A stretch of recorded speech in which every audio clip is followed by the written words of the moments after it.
What's going on, everyone? Welcome back to the channel. It's been a very long time since I made a video. I know I say it in every single video that I make now, but that's life. Things get in the way. Summer's already come and gone, and we're already at the end of October, which is very, very crazy to say. But anyways, this past weekend was the York, Pennsylvania train show, and I've never been to this show before. Very interesting. I got to see a lot of good stuff. But I know better for next year now that you can't get there at 11 o'clock on a Saturday. That's something that you need to make an entire weekend out of. There's a ton of stuff that I did not get to see. And if you are a TCA member, which I'm probably going to end up joining myself, if you are a member, you get access to the entire show. If you're not a member, you get access to only 2 buildings. So definitely worth spending the money and joining the club if you want to get the full experience. Today we're going to be taking a look at this Rail King Imperial 060 switcher by MTH. Now ordinarily I would not go for a Rail King locomotive, but the detail on this thing is so good for what it is, and the amount of features this thing has is absolutely incredible. Imperial was a very nice in-between their entry-level stuff and their Premier line. Their Premier line being, best of the best, highest detail, best quality. This little engine right here, I think, stacks up very well against that in terms of details and sounds. Let's go into some of the detail on this engine. There's quite a bit of it. We'll start with the front here. Very nice headlight up top. It's actually a regular incandescent bulb, not an LED, which I'm a huge fan of. I personally don't like LED bulbs in these locomotives. They don't look realistic at all. Lighted number board over here on the sides. Very crisp numbers on the front. Nice rivet detail on the smoke box. Simulated wood on the pilot. Operating coupler. Got a couple of scuffs here and there, but it is an older model and the engine is used, so not a huge deal. Legible builder's plate. I don't know if you can read it, but it does say American Locomotive Company, Pittsburgh, July 1904. The smoke unit on this engine is absolutely insane. I've actually had to turn it down a couple of notches because if we do 2 or 3 laps around the layout, it'll smoke out the entire room. Separately applied handrails. A lot of stuff is molded in, but it's very nicely done.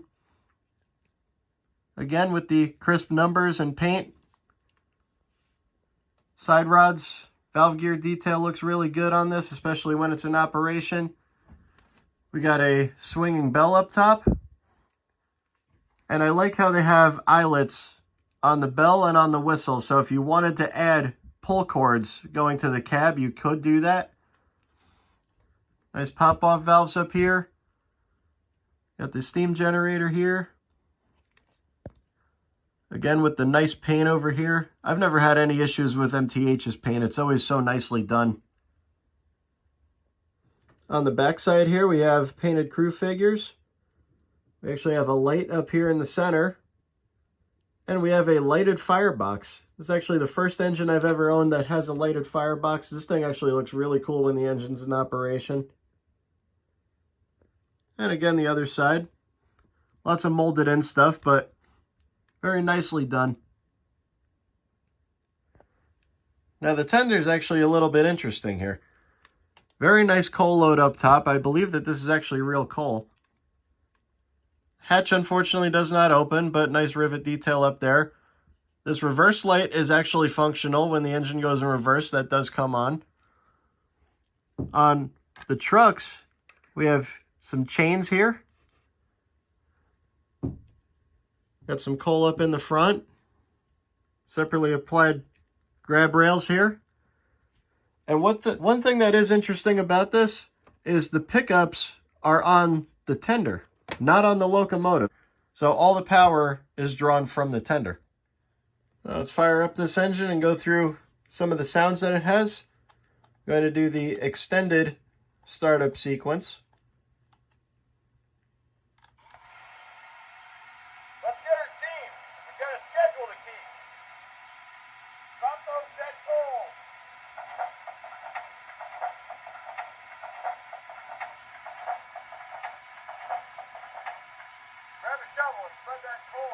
So look at that smoke output, and that's on medium.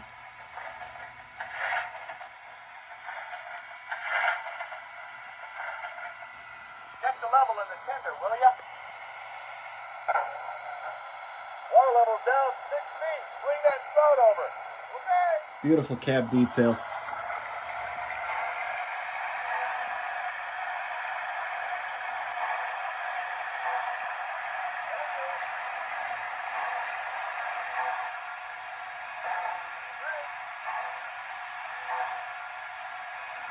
Don't get those side rods, will ya?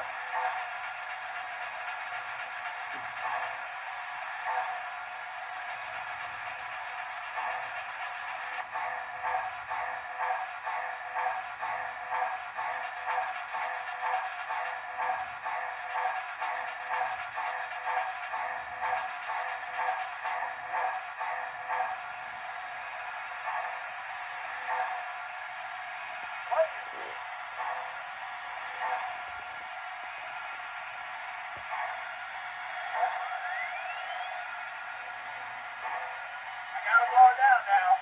Clear for clear. Clear? Clear.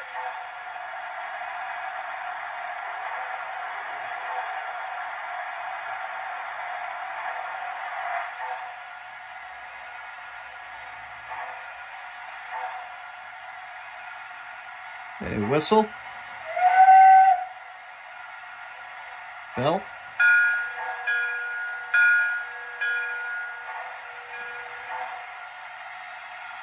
Front coupler. Rear coupler.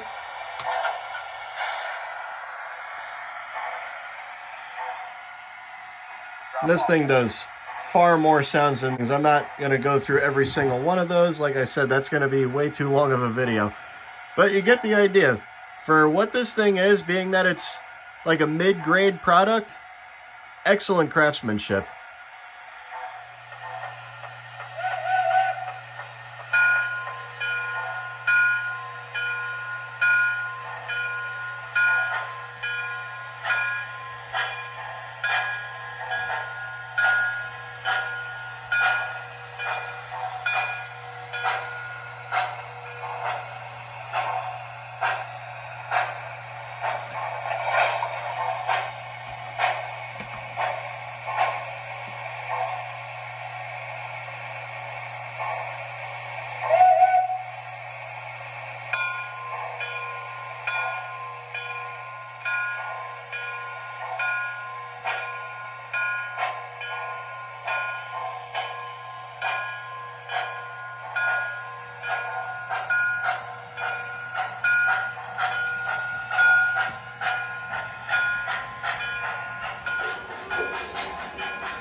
Okay, popper off.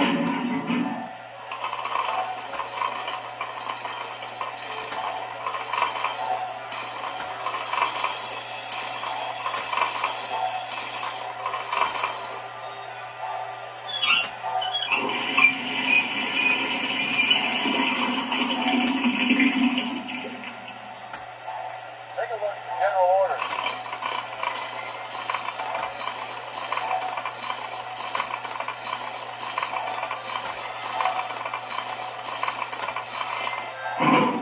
All right, we should make good time today.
shut her down.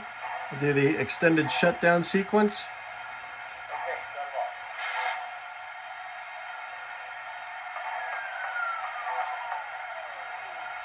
I gotta blow it down now. See if we're clear. Clear? Clear.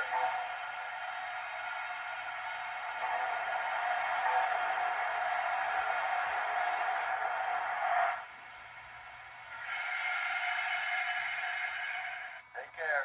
See you soon. Well, I hope you guys enjoyed this video. I'm sure some of you are wondering, why did I buy another Southern Switcher locomotive? Well, I bought it specifically because it has electrocouplers on it. My Lionel Lion Chief engine does not have electrocouplers. So this locomotive I bought specifically to shunt cars around the layout in areas where an uncoupling track is just not possible to fit. So this engine's definitely going to get a lot of use. And as always, like, subscribe, and I'll see you again next time.